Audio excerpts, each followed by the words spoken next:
Fala galera, tudo bem com vocês? No vídeo de hoje a gente vai falar de um assunto super interessante que é a revolta da vacina. Vocês vão se surpreender bastante. Eu convidei de volta aqui a professora Luciana, o nosso canal, que vai contextualizar de maneira histórica essa questão da revolta da vacina. Tudo bem, professora? Olá, tudo bem? Eu aqui de novo e hoje a gente vai falar um pouquinho da revolta da vacina no Brasil, que também contextualiza questões epidemiológicas, doenças infectocontagiosas, mas no contexto mais voltado para o Brasil.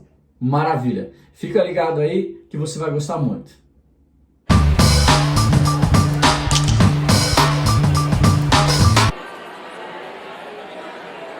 Antes de dar continuidade ao assunto de hoje, desse vídeo, eu queria pedir para vocês que vocês se inscrevam no canal, curte lá se vocês gostaram do nosso vídeo, dá um joinha lá e aciona lá o sininho que é para vocês receberem o registro dos nossos próximos vídeos.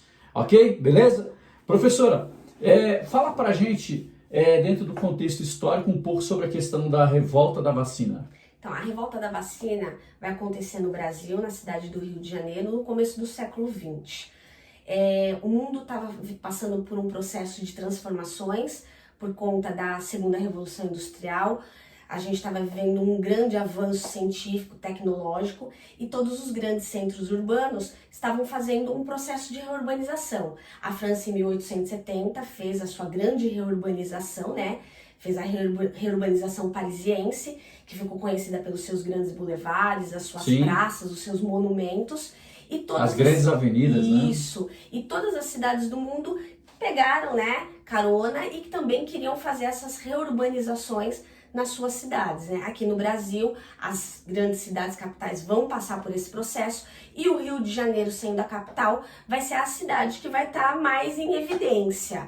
E o Rio, nessa época, sofria grandes problemas com saneamento básico e higiene precária, que causavam vários focos de doenças infectocontagiosas, epidemias, e isso era um grande problema para esse desenvolvimento, para essa reurbanização que os governos tanto queriam desenvolver. Professora, essa reurbanização ela foi feita, influenciada pelas cidades europeias, principalmente Paris e tal.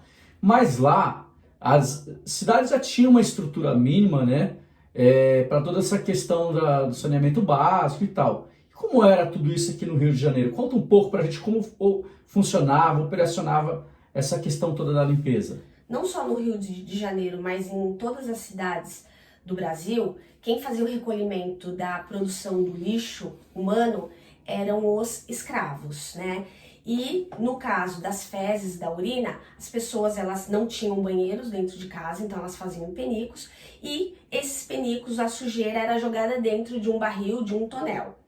Todos os dias, ou quando tivesse a quantidade certa, o escravo passava e recolhia esse barril, levando o barril na cabeça até ou um mar ou um rio. Então eles carregavam quilômetros e quilômetros de distância até chegar num local adequado, que era um rio ou um mar, e depositavam essa sujeira. Só que no caminho, principalmente na cidade do Rio de Janeiro, nas grandes cidades quentes, os dejetos do barril iam escorrendo no rosto, muitos deles vazavam. Olha que loucura. E essa sujeira que ia escorrendo, ela marcava o rosto das pessoas com listras, O processo químico das fezes e da urina, mais o sol, queimava a pele desses escravos e eles ficaram conhecidos como tigres, por conta das listras que eles tinham. Olha que interessante. Então, eles ficavam marcados por uma profissão que ninguém queria ter, Não era nenhuma profissão, era um trabalho feito por escravos de aluguel. Os donos dos escravos alugavam eles para fazerem esse trabalho, então eles ganhavam dinheiro em cima desses escravos, que eram de propriedade deles, e as pessoas tinham repugnância, desses homens, dessas pessoas que carregavam esses tonéis, porque eles eram vistos como sujos, E durante quase todo o período colonial e mesmo imperial, foram esses escravos que faziam esse serviço. E isso até colaborou para o atraso do saneamento básico. A gente tem registros que esse trabalho durou até mais ou menos o ano de 1860, 1860 e pouco. A partir de 1864, os governos começaram a se mobilizar e fazer produzir uma rede de esgoto para substituir essa mão de obra que não cabia mais, né? Até porque em 1888 veio a libertação dos escravos e realmente não tinha mais essa mão de obra para fazer. Então, daí começa o primeiro estágio da produção de rede de esgoto, de saneamento básico na cidade do Rio de Janeiro. E só em 1887 que já vai ter realmente um saneamento básico que vai conseguir atender uma parte da população do Rio de Janeiro, mas não é inteira. Principalmente nas regiões centrais. Você não vai ter na região central do Rio de Janeiro uma rede de esgoto tratada, saneamento básico, água chegando. Então, essa região central, que não vai ter a chegada dessa rede de tratamento de esgoto, é onde vão estar alojadas as pessoas mais pobres da sociedade. No caso, os negros, os ex-escravos, né, e os imigrantes que não deram certo. Então, a região central do Rio de Janeiro era o alojamento, o lugar onde moravam essas pessoas, ex-escravos e imigrantes que não deram certo, que era a mão de obra barata, trabalhadora, né, a mão de obra que trabalhava para as pessoas no Rio de Janeiro. Bom, professora, então já consigo entender pela sua explanação que o pessoal mais pobre do Rio de Janeiro moravam, os escravos e tal, moravam ali na região mais central do Rio de Janeiro, é isso mesmo? Nesse momento que a gente está falando precisamente, já não tem mais escravos, ou não deveria ter, né? Porque a gente está falando de um período agora já de 1888, 1889, onde uma grande parte dessa população que eram de escravos e que passaram pela libertação em 1888 vão morar nessas regiões centrais. Então não são mais escravos, são pessoas livres, porém que não vão ganhar com a liberdade cidadania real, direitos, acesso à educação, acesso à moradia, a trabalho. Eles ainda vão ser vistos como propriedade, como não tem mais a lei que garante a propriedade, eles vão ser meio que deixados ao léu, né, sem cidadania. E os imigrantes também, que vieram para cá, também vão habitar essa região central do Rio de Janeiro,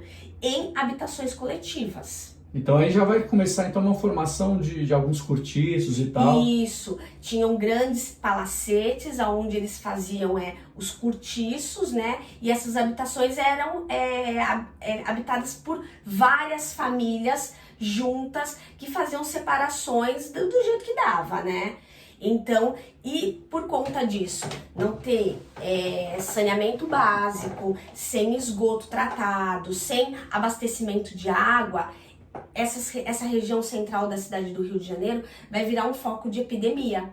Vai começar a ter nela o aparecimento de várias doenças infectocontagiosas, e as principais vão ser a peste negra, que é causada pelo rato, por ser uma área que está sem saneamento básico, vai ter a proliferação de ratos, a febre amarela, que é causada pelo mosquito, que também vai ter uma proliferação até pelo clima adequado, propício, e a varíola, que era transmitida pelo contato, pelo ar, pelas secreções humanas, né? Aliás, a gente tem um vídeo aqui, você pode dar uma olhada no card aqui, a gente tem um outro vídeo que a gente falando sobre pandemias e tal, né, professor? Isso. Então, nesse período, o Rio de Janeiro ele vai passar até a ser conhecido, ele vai ganhar um apelido de túmulo dos estrangeiros. Olha. Por conta dessa quantidade, dessa disseminação que vai acontecer de doenças infectocontagiosas por conta dessa situação precária que a cidade vai estar vivendo. Vão ter outros focos, né? Mas a parte central vai ser o principal foco das doenças epidemiológicas.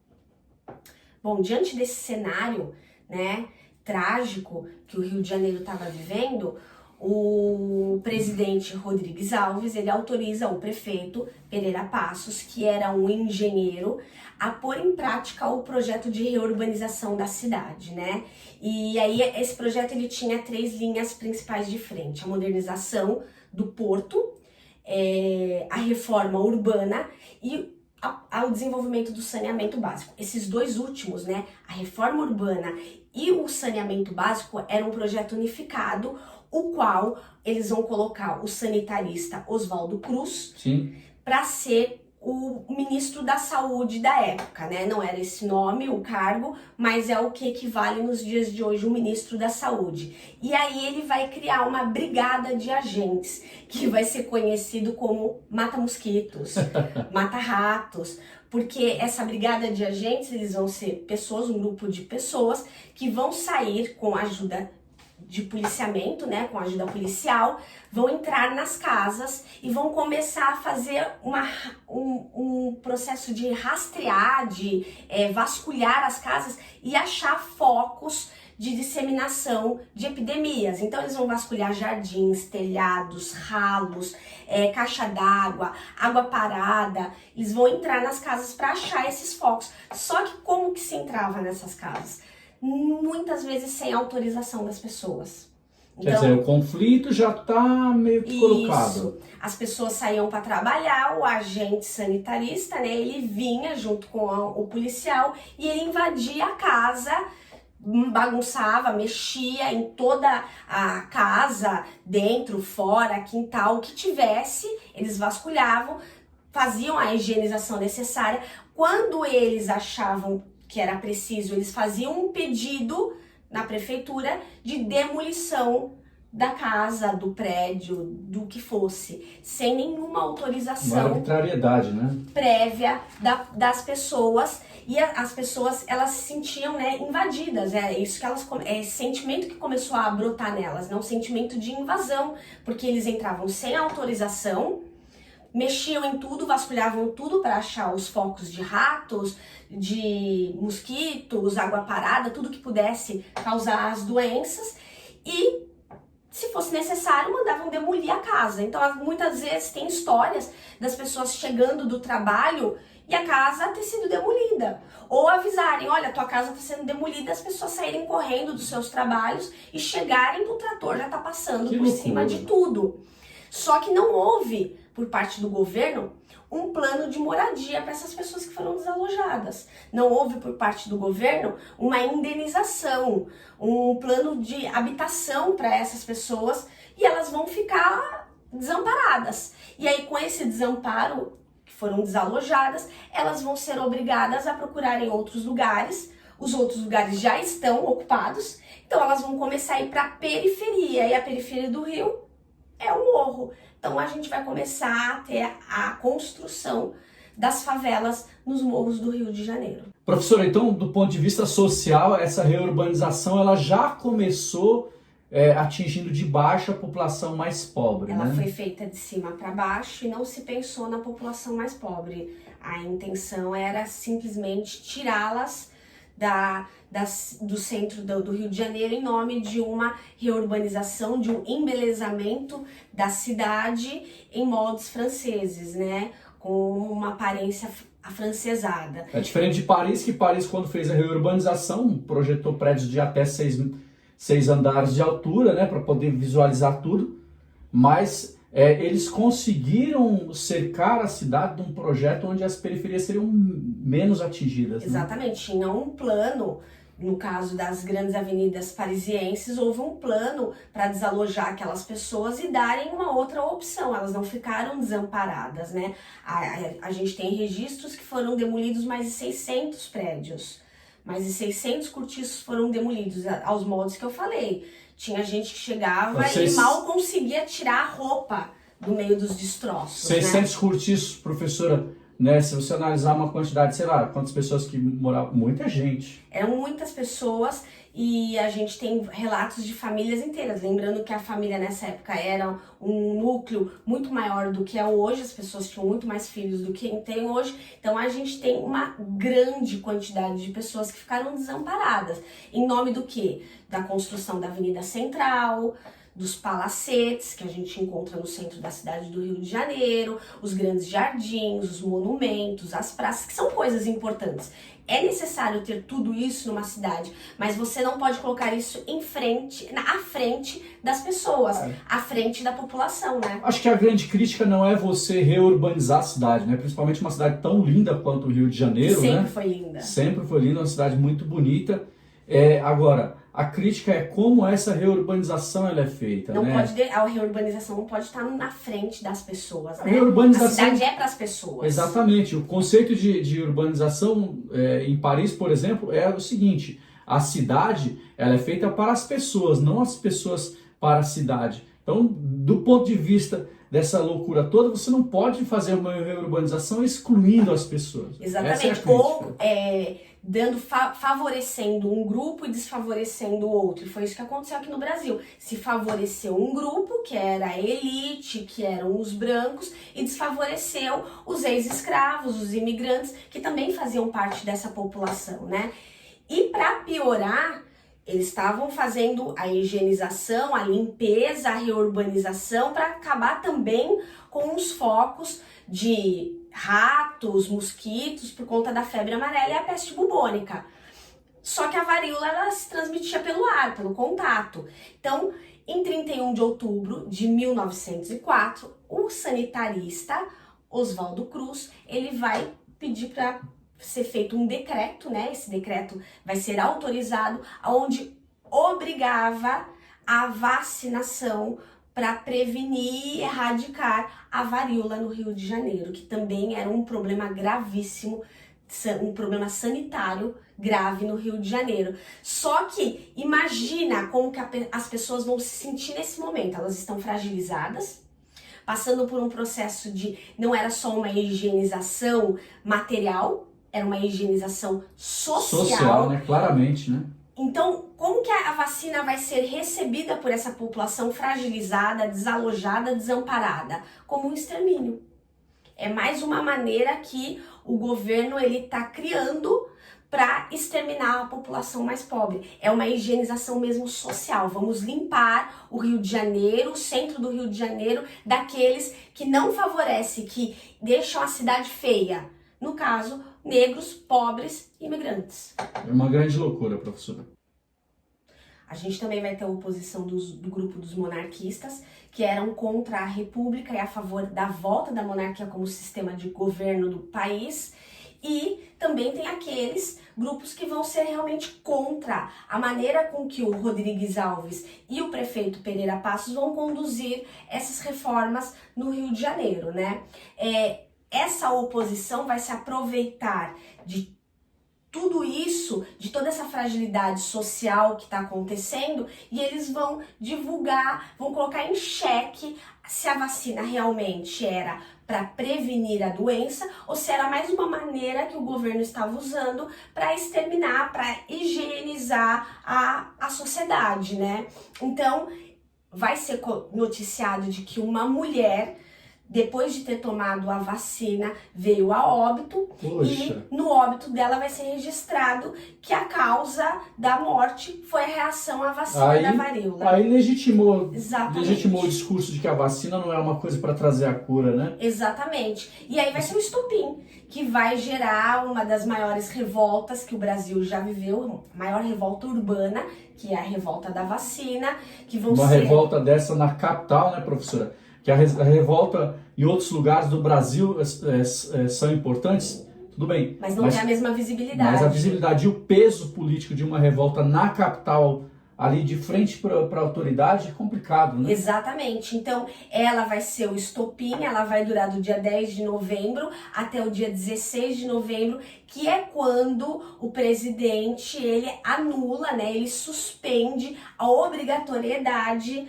da vacina contra a varíola. Mas veja bem, tudo isso poderia ter sido evitado se houvesse tido uma política de diálogo, uma política de ensinar as pessoas o que estava acontecendo, a importância de ter o saneamento básico, de ter políticas de higienização, de limpeza doméstica, para acabar com os focos da epidemia. Mas como foi usada uma política truculenta, autoritária, as pessoas não entenderam, elas só viram o desamparo. Foi o que elas viveram, né? Foi o desamparo, foi elas serem desalojadas com violência de seus lares, de suas casas. Então, como não houve esse diálogo, a resposta da população foram os motins, foi a revolta, foi a negação àquilo que poderia ser a salvação daquele momento, né? E que vai ser adiado ainda por um bom tempo a erradicação da doença por conta dessa política que foi muito mal conduzida dentro do Brasil. Bom, professora, a gente falou aqui, né, você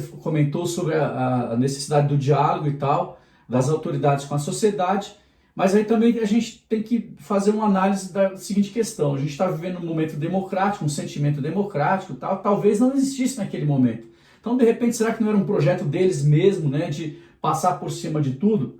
Porque a reurbanização do Rio de Janeiro, que depois vai causar esse sentimento de revolta na vacina, é uma agressão não só do ponto de vista geográfico, mas uma agressão também do ponto de vista histórico, porque no momento em que o Rio de Janeiro foi fazer todas aquelas avenidas, ele passou por cima de muitos bairros históricos ali na região da Gamboa, na região da Saúde, no Morro da Providência e tal, né? E eu fiquei pensando sobre tudo isso que você estava falando, né, sobre a questão da reurbanização que o Rio passou agora, recentemente, antes da Copa do Mundo, antes das Olimpíadas e tal. Porque no momento em que eles estavam fazendo a reforma para a Copa do Mundo, foram encontradas muitas escavações, muitos objetos, né, da população negra, da população africana que chegou aqui, né, arcadas dentárias, objetos, pulseiras, porque simplesmente o Rio de Janeiro transformou alguns bairros ali em cemitérios dessa população negra. Será que também não era um desejo também de você simplesmente eliminar? Porque sempre houve um projeto no Brasil de tornar a população, na sua maioria, branca. Então, você passa o trator em cima daquilo que é a história da população negra para contar outra coisa. Então, eu fiquei muito preocupado com isso. Inclusive, ali na região do Paço Municipal, onde tem o chafariz do Mestre Valentim, ali vai virar já virou uma espécie de museu a céu aberto, porque era ali que os escravos eram colocados, né, quando chegavam doentes e tal. Então é toda uma concepção histórica que essa reurbanização agrediu e tentou, de certa forma, apagar, né? A gente sabe da história do Brasil que sempre é o interesse de apagar aquilo que é a sua história. Bom, quero te agradecer por todo esse teu conhecimento aqui, passado aqui pra gente. Venha mais vezes, com certeza vão surgir outros assuntos. E eu quero te agradecer que você venha mais vezes também. Eu que agradeço mais uma vez o convite. Espero ter colaborado para mais conhecimento, para mais entendimento.